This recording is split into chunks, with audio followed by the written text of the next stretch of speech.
Did you know I've broken every finger on my right hand at least once? Which is weird because it's not like I live a particularly high octane lifestyle or practice any dangerous sports.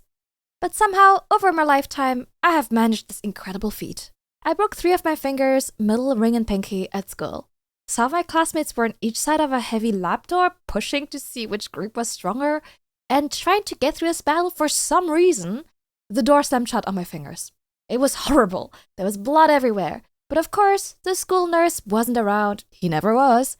And they sent me to the reception. They gave me a plaster, which of course did nothing, and was just excruciatingly painful to remove at the hospital. They then sent me back to class, and I spent the rest of the day quietly crying in the back. A few years later, I broke my index and middle finger on holidays in Corsica.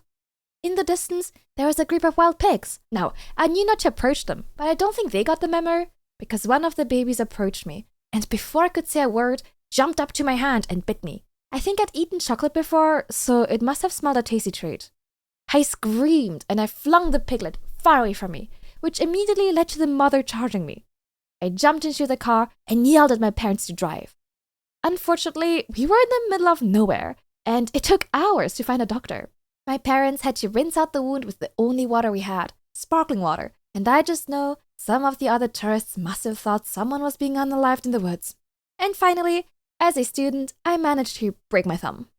On a drunken nocturnal escapade in a hostel room, I slipped, and my thumb got caught in the metal railings. Trying to explain to my lecturers why I needed special circumstances for my exams was interesting. Luckily, all my fingers actually healed pretty well, and I've retained most of my flexibility, which is convenient since I'm right-handed.